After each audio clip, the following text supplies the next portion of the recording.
Following independence in 1968, Nauru joined the Commonwealth of Nations as a special member. It became a full member in 2000.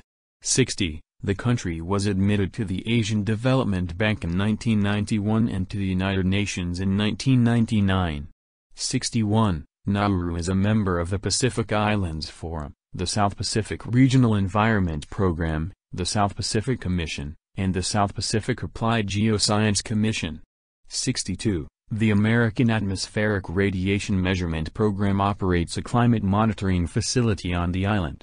63. Nauru has no armed forces, though there is a small police force under civilian control. 1. Australia is responsible for Nauru's defense under an informal agreement between the two countries. 1. The September 2005 Memorandum of Understanding between Australia and Nauru provides the latter with financial aid and technical assistance, including the Secretary of Finance to prepare the budget, and advisors on health and education. This aid is in return for Nauru's housing of asylum seekers while their applications for entry into Australia are processed. 55. Nauru uses the Australian dollar as its official currency. 2. Nauru has used its position as a member of the United Nations to gain financial support from both Taiwan, ROC, and China, PRC, by changing its recognition from one to the other under the One China policy. On July 21, 2002, Nauru signed an agreement to establish diplomatic relations with the PRC, accepting $130 million from the PRC for this action. 64. In response, the ROC severed diplomatic relations with Nauru 2 days later. Nauru later re-established links with the ROC on May 14, 2005. 65. And diplomatic ties with the PRC were officially severed on May 31, 2005. 66. However, the PRC continues to maintain a representative office on Nauru. 67. In 2008, Nauru recognized Kosovo as an independent country, and in 2009 Nauru became the fourth country, after Russia, Nicaragua, and Venezuela, to recognize Abkhazia, a breakaway region of Georgia. Russia was reported to be giving Nauru $50 million in humanitarian aid as a result of this recognition.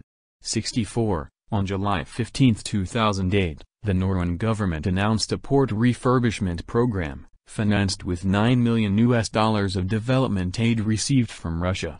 The Nauru government claims this aid is not related to its recognizing Abkhazia and South Ossetia. A significant portion of Nauru's income has been in the form of aid from Australia. In 2001, the MV Tampa, a Norwegian ship that had rescued 438 refugees from a stranded 20-meter-long boat, was seeking to dock in Australia. In what became known as the Tampa Affair, the ship was refused entry and boarded by Australian troops. The refugees were eventually loaded onto Royal Australian Navy vessel HMAS Manoora and taken to Nauru to be held in detention facilities which later became part of the Howard government's Pacific Solution. Nauru operated 2 detention centers known as State House and Topside for these refugees in exchange for Australian aid. By November 2005, only 2 refugees, Mohammed Sagar and Mohammed Faisal, remained on Nauru from those first sent there in 2001, with Sagar finally resettling in early 2007.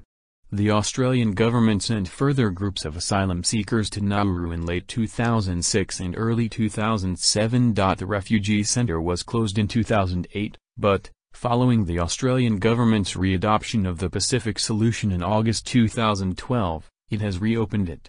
Amnesty International has described the conditions of the refugees of war living in Nauru as horror.